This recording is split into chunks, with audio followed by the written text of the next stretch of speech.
After the Second World War, the true crimes of the Nazi regime were discovered as the Allies and the Red Army rampaged through Nazi-occupied territory. They found concentration camps where thousands of Jews and other prisoners had been left abandoned, and they also found thousands of corpses piled up. Camps such as Bergen-Belsen or Auschwitz told the true horrors of the Holocaust, which had been carried out under the guise of the Second World War.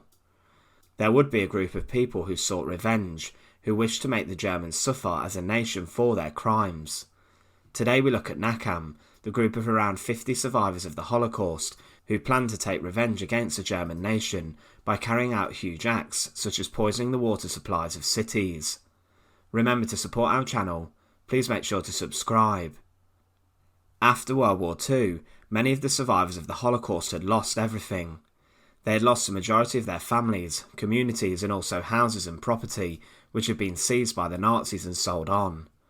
The prisoners would return back to their hometowns and find that everything had changed.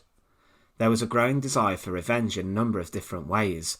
Firstly, some believed that the Nuremberg Trials and subsequent Nazi war crimes trials would serve as some justice, but others wished to take it further, striking violent actions against the German post-war state. It was said that there wasn't a Jew who wasn't obsessed with revenge, and over the years there would be a small number of survivors who would try to enact this revenge. In 1945, Abba Kovner, a man who became a Soviet partisan, visited Majdanek concentration camp and also the sites of massacres, and he met with many of the survivors and saw the true horrors of the Holocaust with his own eyes. He heard of the stories of immense cruelty at the hands of the Germans and the SS, and decided he needed to take revenge. He formed a group of around 50 Holocaust survivors, utilising his links in the Partisans, recruiting Jews.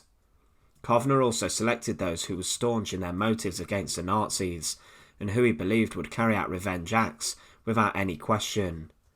The group became known as Nakam, the Hebrew word for revenge. They believed that the Jewish people were not safe from another genocide, and Kovner thought to teach the enemies of the Jews a lesson, he needed to carry out acts that would strike fear. There were two plans formulated by Kovner and the leaders. Plan A was to kill a huge number of Germans to strike back against the state that had inflicted so much suffering. The group did not discriminate against Nazis and Germans, and believed a huge act would deter any further genocide against the Jews. Plan B was to poison thousands of SS prisoners and former guards who had been held inside American prisoner of war camps. The group then headed underground and started to raise funds for their plans and started to build up supplies. They were received well by different Jewish groups and started to gather money, build contacts within German organisations, and also, more sinisterly, start to build up supplies of poison. With Plan A, it was planned that the group would poison the water of Nuremberg. Nuremberg, throughout the rise of the Nazis and Hitler, was a pivotal city that had a huge role in the vast propaganda of Hitler and the Nazis. Each year rallies were held at Nuremberg, and these were on a huge scale. The Nuremberg rally was the pinnacle of Nazi propaganda each year, and Hitler along with his inner circle was present. Soldiers paraded throughout the parade ground, and vast arrays of weaponry and vehicles were shown off. Nuremberg may have been chosen by Nakam as a target for this reason, as they wished to strike at the heart of the city that had so many links to the Nazis, with it being a Nazi stronghold. So they wished to poison the water supply of Nuremberg and kill millions inside the city. Joseph Harmatz attempted to gain access to the municipal water supply in Nuremberg, and plans were drawn up. Harmatz initially tried to rent rooms for the conspirators who were going to carry out the attack, but the city had been damaged so heavily by the Allied bombings that there was a huge housing crisis.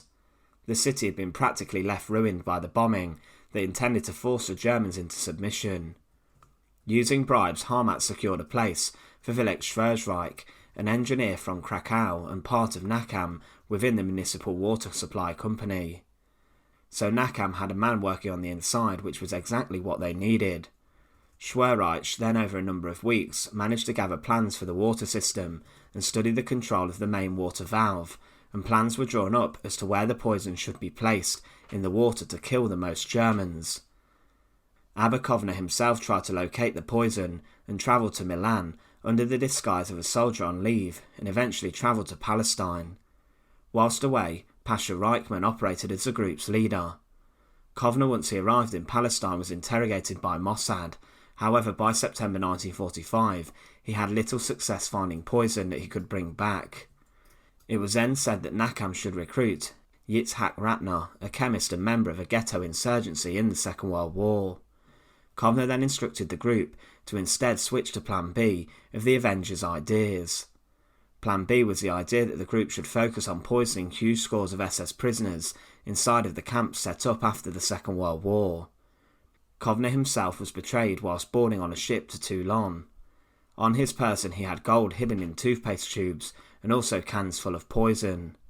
Before he was arrested, he managed to throw half of the poison overboard and was then arrested by the British police later. As Kovner had been arrested and ultimately failed to gather the poison, Nakam decided to switch to Plan B, which focused on poisoning huge scores of SS prisoners and ex-SS soldiers. The different cells of the group remained active, as did Yitzhak Ratner, who set up a laboratory in the Nakam headquarters in Paris. Here he tested different poisons to find one which was tasteless and odourless and that would have delayed effects to not arouse suspicion. Eventually he made a mixture of arsenic, glue and other elements that could be applied and painted onto bread. He tested the poison on cats and managed to secure a large amount of arsenic. Nakam began to focus on the Langwasser internment camp near to the city of Nuremberg. Here up to 15,000 prisoners had been kept after the Second World War, and most of these were former SS officers or ardent Nazis. The US had forced these prisoners into the camp, and Nakam managed to secure positions in the administration of the camp. One member worked as a driver, the other worked in the storehouses. The bread for the camp was provided by a single bakery inside Nuremberg, the Consumer Cooperative Bakery. Nakam member Liebke Distel acted as a Polish person who tried to gain access to the bakery, offering to work for free, and he eventually secured access to the storeroom. He bribed the manager of the bakery with cigarettes and alcohol, and each night the members of Nakam met up nearby to discuss what they had found. They worked out how to only inflict suffering on the prisoners and not the American guards, and more members were placed into positions inside of the camp. It was discovered that on Sundays, the black bread was only eaten by German prisoners, and the American guards instead had white bread. This would allow the members of the group to poison the black bread on a Saturday night, and then inflict suffering on the German prisoners. At the time of the attack and poisoning, 6 members of Nakam worked at the bakery in Nuremberg, and they managed to smuggle in large amounts of poison, hiding it under floorboards and stashing it wherever they could. On Saturday the 13th of April 1946, the plan was placed into action. It was decided to paint the poison on the bottom of each loaf, as the mixture did not spread evenly. There was an issue, however, as there was a strike inside the bakery on that day, which prevented 3 members of the group getting to work inside. The 3 members who did get access worked incredibly hard in the evening, painting on the poison to the loaves of bread, and with this they managed to poison and affect 3,000 loaves of bread. This was a great number less than the planned 14,000 loaves that they wished to affect. After the loaves of bread had the poison applied, the plotters left Germany heading to Czechoslovakia, and then carried on to Italy, and then France. It isn't completely known what the effects of the poisoning from the bakery were. On the 23rd of April 1946, the New York Times reported that 2,283 German prisoners of war had been taken ill with suspected poisoning inside of the camp, and that 207 of these were hospitalised and extremely ill.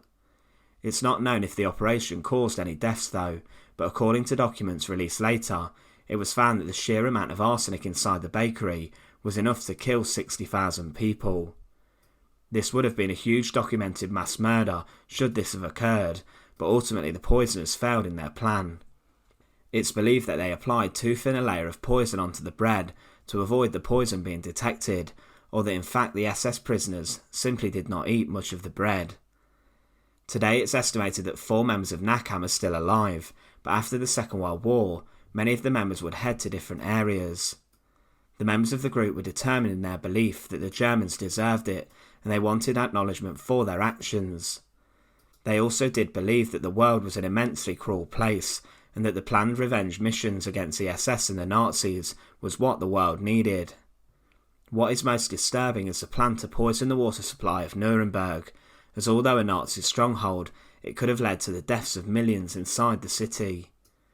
Nakam were a group who were incredibly determined and ultimately wanted to strike an eye for an eye, to inflict suffering onto those who had caused so much suffering for the Jews during and before the Second World War. Once again, thanks for watching. To support our channel, please make sure to subscribe, and once again, thank you so much for watching.